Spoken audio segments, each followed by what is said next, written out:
Hello,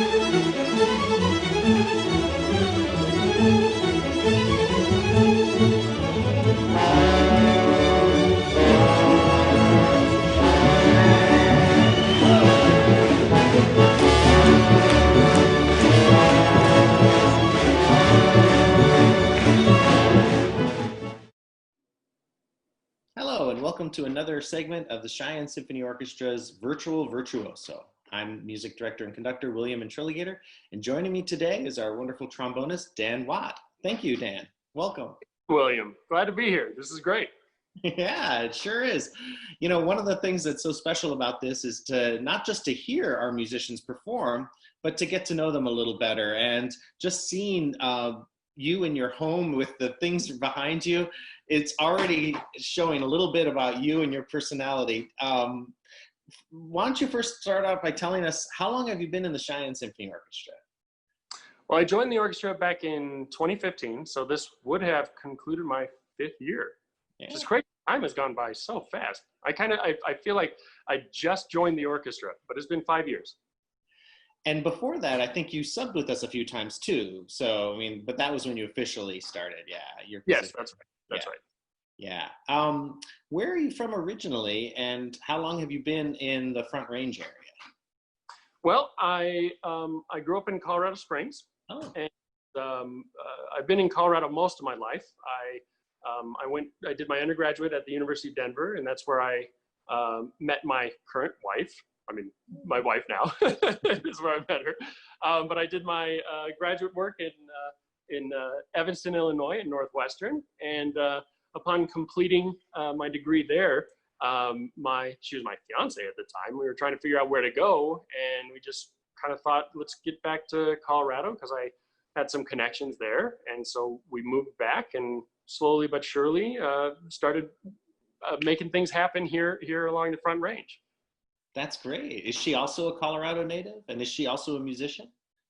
She is not a native. She's from Oregon, but she is a musician. She's a horn player. Oh. She's actually the personnel manager for the Wyoming Symphony, and she plays fourth horn up there. Fantastic. Oh my goodness. That is so great. Yeah, us musicians have to stick together, right? Yeah, exactly. Yeah. So where do you guys make your home now? Is it in Colorado, in Wyoming? Yeah, so we actually just moved recently, within the past couple of years, up to Windsor, Colorado. We moved up here because it's kind of central to basically for my work. You know, going up, playing up in Cheyenne, playing up in Casper, and then teaching up in Laramie. So we moved up as far north as we could go to make my commute easier without adding too much time for her work. Sure. Well, I'm sure it makes it easier for her with the Casper Symphony, or Wyoming Symphony up in Casper too. Right. And then that was a perfect segue to tell us about your teaching, and tell us a little bit about that. So I am the adjunct instructor of trombone and euphonium at the University of Wyoming. Go Pokes! Yes. And I've been there for 4 years now, and I have a passion for teaching. I absolutely love being able to go to Laramie and working with my students. They're incredible. I have 10 right now, and they range from about half of them are all music majors, primarily music ed, but I also have a graduate performance major, and then the other half are non-majors, and they are some of the hardest working students, and they care so much, and it is truly a blessing to get to work with them. And yeah, they're incredible students, and I've been there for 4 years, and really enjoy it.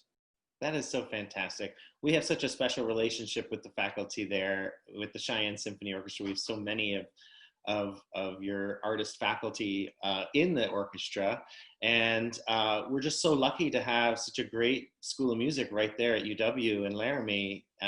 It's really special for Wyoming. Yeah, absolutely. Yeah, it's great. And then do you also perform in other organizations in the Front Range as well, in terms of, playing in other orchestras, for instance? Yes, yeah. So I am a regular, actually, I'm principal with the rest of these orchestras. I play principal up with the Wyoming Symphony, which is up in Casper, and also the Fort Collins Symphony, and then the Steamboat Springs Symphony. Wow, you are busy. Yeah, amazing. So those are my regular orchestras, and then sub in Greeley and Boulder, and kind of all around, and do a lot of the freelance, the Freeway Philharmonic, as it's called. That's right.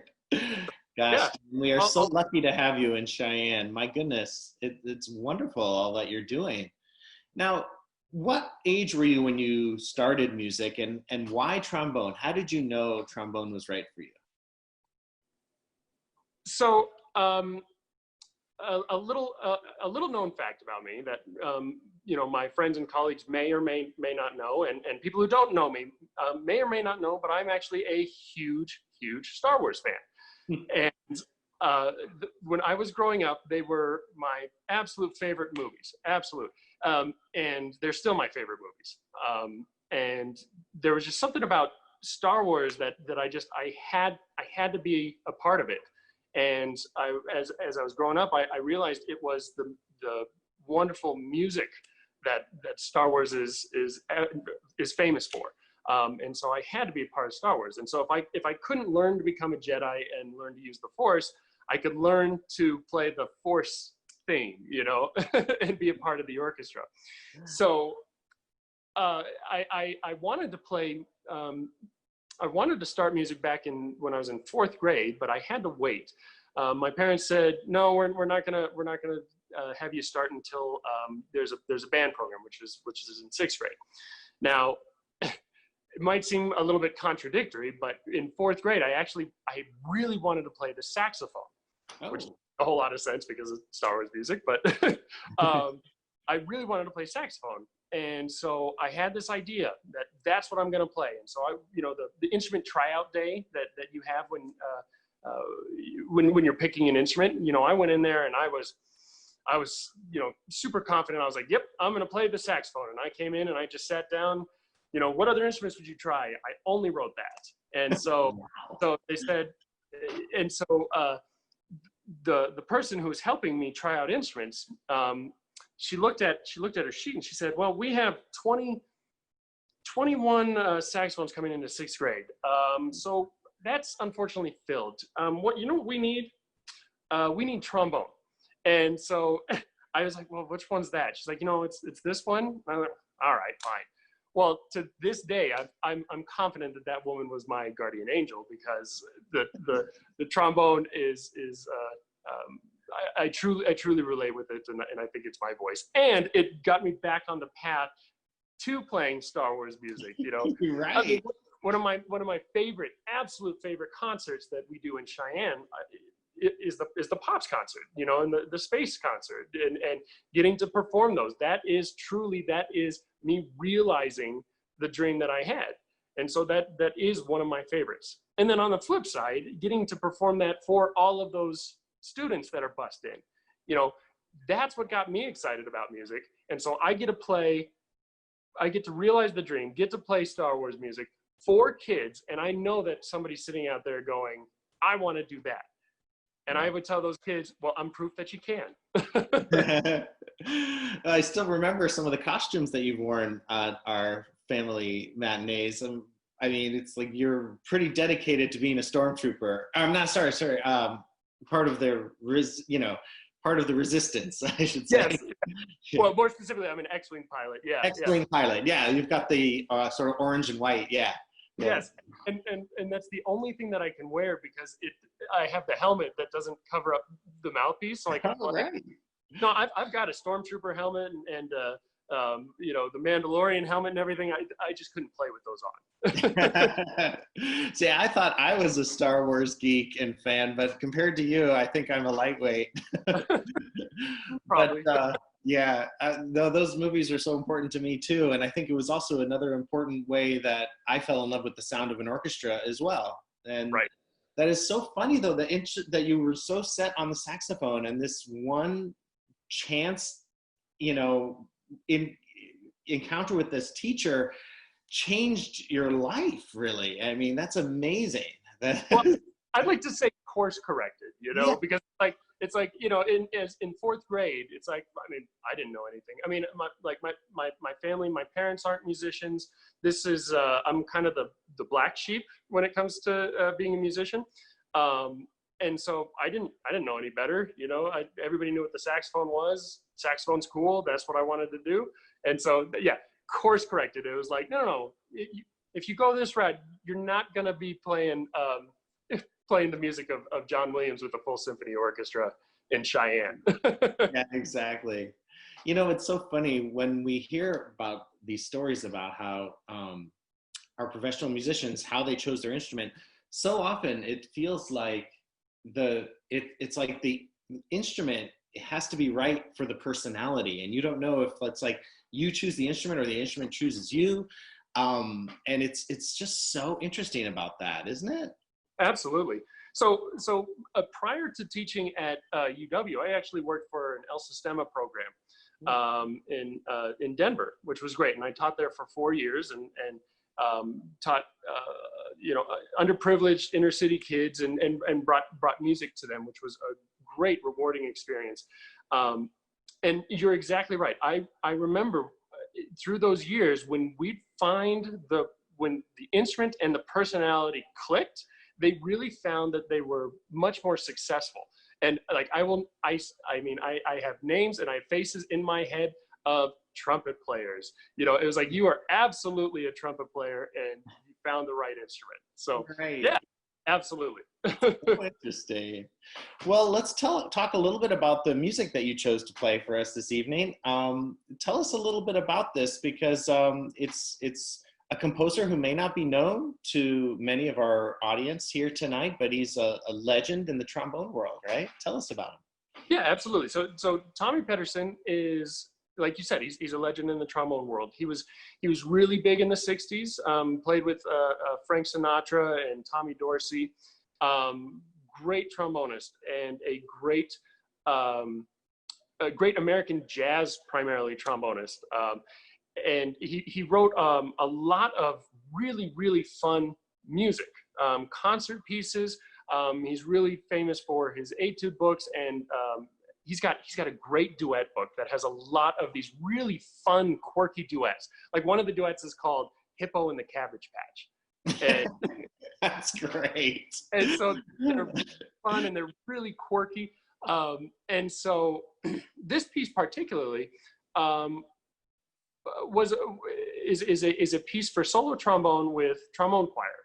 It's a sextet, 4 tenors and 2 basses, and it's a beautiful, expressive piece that I've always wanted to perform live. I just haven't had the opportunity yet to do so.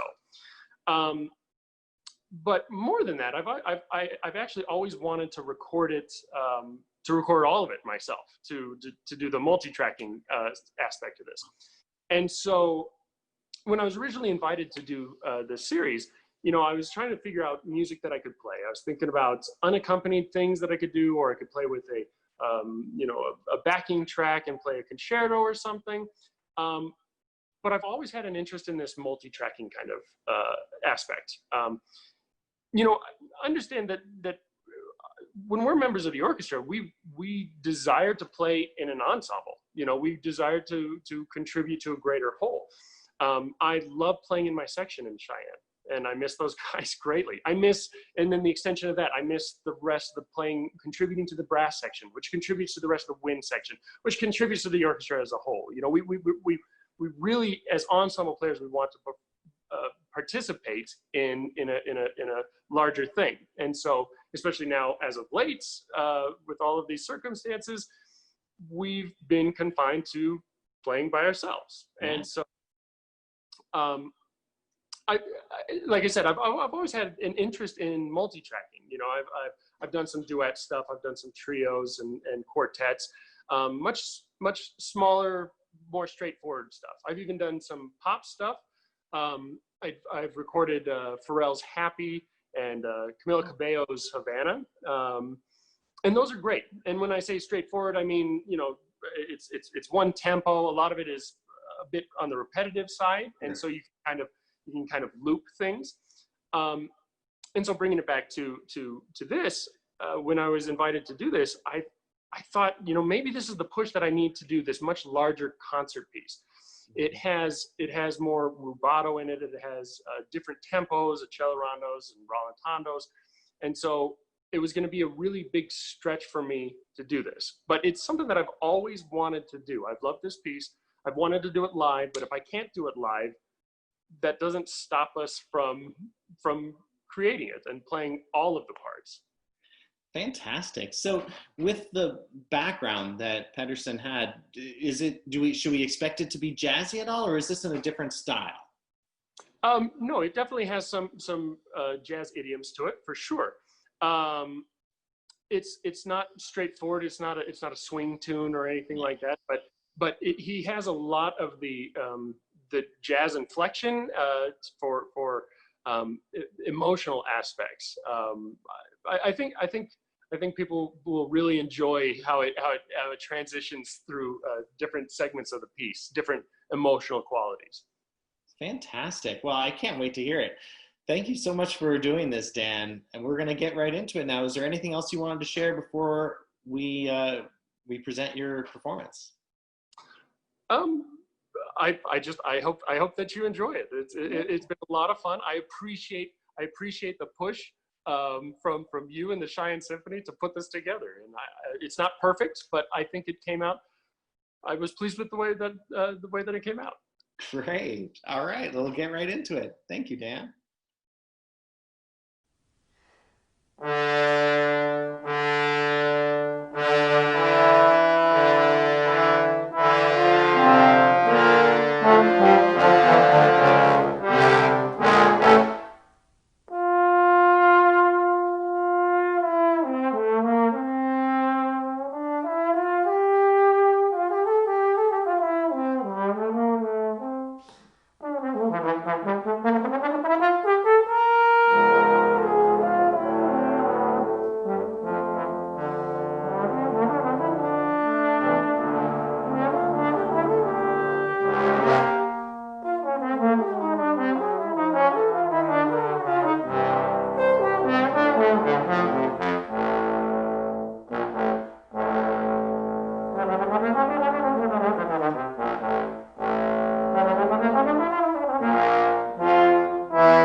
Bravo, Dan. That was incredible. From a musical standpoint as well as a technological standpoint, bravo. Really amazing. Thank you very much. I really appreciate that. Yeah, I could see why doing this piece would be like a goal, a stretch, a kind of, this is something that you've always wanted to do. And, now that we're sort of isolated at home, we have a little extra time. This is like a great opportunity to do it. What a cool piece that was. It's a kind of a serious concert piece from this jazz performer and composer. Yeah, absolutely. It's a challenge just to learn all of the parts, and the solo part was pretty demanding in and of itself. And so if you were putting this on a recital, it would take a lot of work just to bring that up. But on the technical side of things, when we were talking about some of the multi-track kind of things, one of the deterrents from me doing a much more significant piece of music like this is honestly the inherent pulse. Like I was saying, some of the other music that I've done in the past, it's all been one pulse. You get to turn the click track on and you just go. And you do need the click track. It's kind of funny when you're recording something and over multi-tracking something like this, suddenly any inadequacies in your own playing are like highlighted right away. Like whenever you record something and then you go back and you try and play with that, you're like, why can't that guy play in tune? Like, why can't that guy just keep a steady pulse? So that's one thing that you can control is you get a click track. But on something like this, where there's rubato and there's different tempos and there's accelerandos and rallentandos, I had to figure out how I was going to tackle that, because you need to approach every single track from a place of striving for consistency, in terms of pitch and rhythm. And so what I had to do was I recorded my own click track. And so I sat down with my microphone, with my score, and I figured out exactly what I wanted to do with the rubato, and find out exactly what the tempo markings were. And so I turned the metronome on and I recorded my metronome, but then I'd turn it off when I did rubato and I would actually count. Like my first entrance of the solo trombone part, I said 1, 2, 3, 4, 1, 2, 3. And so that way, when the other parts came in, there's no guesswork in terms of where the next downbeat would be. And so yeah, one track that you did not hear, at least I hope you didn't hear, was the inherent click track that I was playing along with making sure that every single part fit together. So, I was wondering, because you could see you were wearing headphones in each of the 7 images. Cool, by the way, with the different outfits for each one. Colors. Okay. But I wasn't sure if you were always listening to everything or if you were listening to, I didn't even think about a click track. I assumed maybe you were listening to the blend of it all or something like that. Did you only hear this click track when you were recording each of the 6 accompanying voices? Well, and that's interesting too, because no, so I would listen to the click track and then I would listen to some of the parts. I'd pick out either one of the bass parts or one of the lower tenor parts that played more of the tonic notes. And so, like I said, why can't that other guy play in tune? It's sometimes hard to figure out which track to record first, Sure. and then building upon that. It's like when you're playing one track all by yourself, sometimes it's hard to know your role, even if you know the piece, understand the role and the balance and the blend. And so it becomes a unique challenge as you start layering on top of it. And you'll go back and listen and go, well, that was important, but that was one of the first tracks that I played. I didn't necessarily know to bring that voice out. So it's always a learning experience whenever you're putting something like this together. And so this was a big push for me to put this whole thing together. And it's the best one that I've done, but the next one that I do will be even better. I'm sure. I was super impressed, Dan. I mean, and I think that you have certain qualities that made it perfect for you. I don't think anybody else could have done this, really. You have, I mean, your principal trombone in all these orchestras, so you have this soloistic quality and this leading sound, like perfect for the solo role. in Cheyenne, you have to, I mean, there's a fine art to playing second trombone, knowing who to listen to and where to tune. And that's exactly what you were just talking about with those 6 different accompanying tracks. So I think you were like inherently really attuned to how to do that, which I'm not sure everybody would have been sensitive to that. You know, other trombone players may not have. So, Well, I mean, yeah. Well, I mean, what's great about Cheyenne, I mean, I have a very competent leader in the section. John Neurohr is a leader through and through. And so I actually love getting to play second to a competent leader like that. He's very convincing. He's very easy to play with, you know, because he lays it down and he's consistent. And so when you have that kind of leadership, it's easy to sit down and there's no guesswork. So yeah, I love my chair in Cheyenne. I love my section, and the role that I fit there. And so I thank you. I appreciate that. As the soloist, I get to express my principal trombone voice, but right. In the other parts, I get to be my section, wear my section hat. Absolutely. You know, I was going to ask you whether the lower 2 of the lowest 2 accompanying images and recordings, were those on a tenor trombone or were those on a bass trombone? Because sometimes it just sounded like pedal tones on a tenor, but it sounded so different at times. I was like, maybe he's playing a bass trombone on this. I was actually playing this bass trombone. Okay, cool. Yeah, so yeah. I do double on bass trombone. I absolutely am primarily a tenor player, but I am really working on my bass chops. I mean, because I love bass trombone. It's a great instrument. I mean, it's still a trombone, but it's a completely different animal. You know, it's kind of both. Mostly for my students, for my bass trombone students. I have the idea that I really do need to practice what I preach, and so if I'm bass trombonist, I really do need to play bass trombone. And so that honestly in the recording was one of the challenges, and one of the bigger frustrations is because I have this image in my head, and my own limitations as a bass trombonist would kind of, when I reach those, I would get frustrated. But yes, those bottom 2 voices were both on bass. The other 5 parts were on tenor. Right, and maybe some of our audience watching this doesn't realize that they are very different instruments, and obviously they're both trombones, but the bass trombone has such a different sound, and and it should. Yeah. The other thing I was going to mention is that the way it was produced was so well done, with zooming in and out, and like the way the accompaniment voices would come in suddenly, bah, with one note. It was kind of a playful thing, almost like the old Batman TV series, pow. Right. And that reminded me of this really funny video that I want our audience here to look up on YouTube, which is this composer playing trombone in Flight of the Bumblebee, a recording from the 60s. Tell us about that one. I don't know if I want to spoil it. Okay, yeah, maybe not. But just look up, how do you pronounce his last name? Is it Pederson? Pederson, yeah, Tommy Pederson. Tommy Pederson, Flight of the Bumblebee on YouTube. You won't be disappointed. It's not like any Flight of the Bumblebee you've ever heard. He really lies into the more playful, quirky nature that he inherently has. Yeah. Yes. And we love musical humor at times, which is great.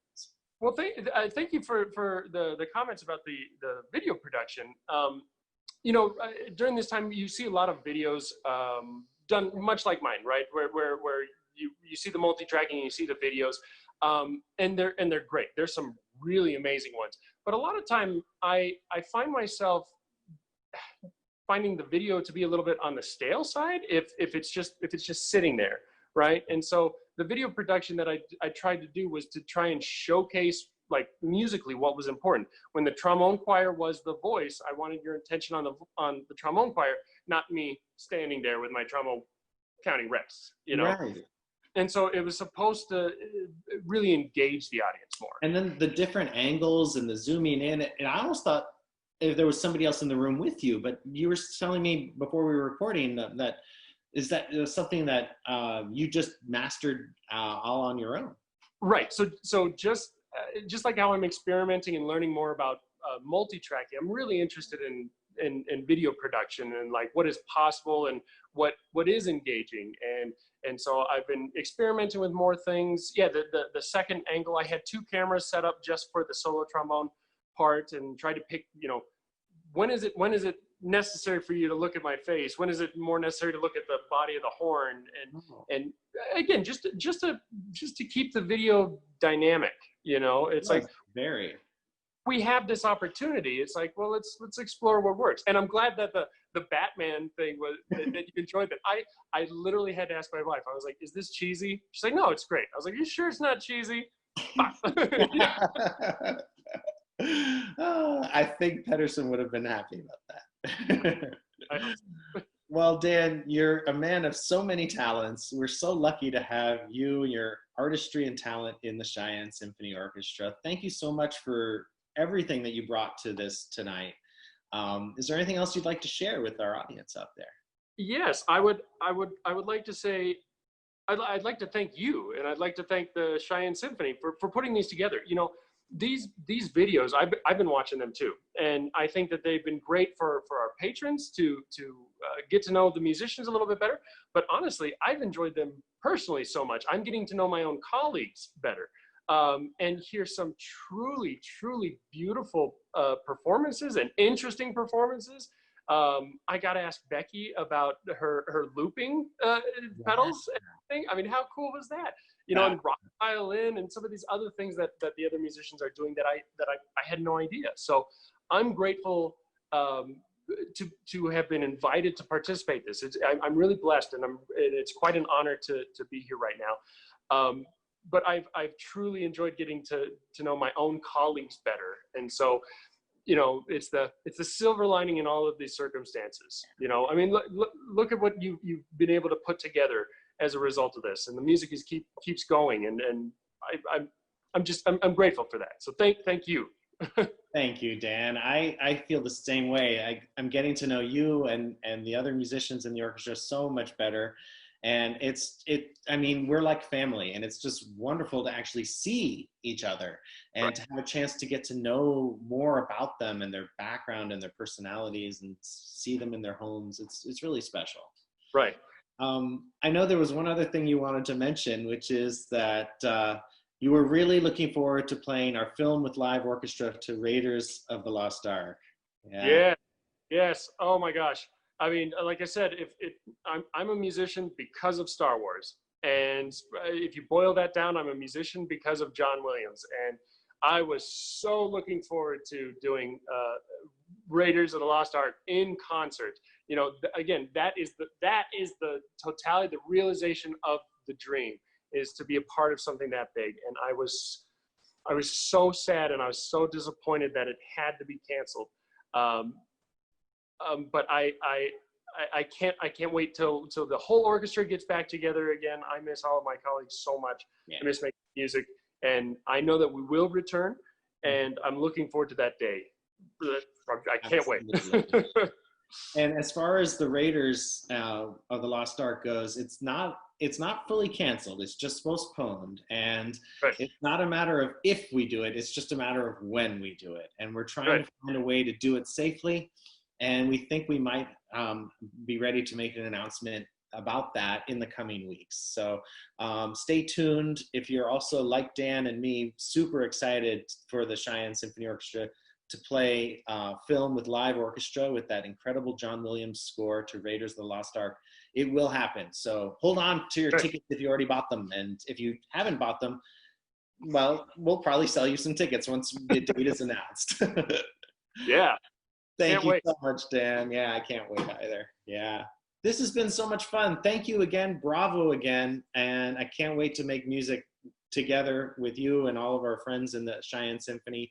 And for you, our audience who might be watching this from your homes, we appreciate your support of the Cheyenne Symphony Orchestra, even in these difficult times. We look forward very much to the time when we can come together as a community and have great music move us and bring us together. Dan, any other final words? I just hope that everybody is staying safe and staying healthy, and we're ready to get back together when it's time, and we can't wait to see you. And thank you again, William. Thank you so much. This has been a real blessing for me. Thank you. Thank you. Yeah, you have been a big part of the blessing too, Daniel. Thank you so much. All right, good night, everybody.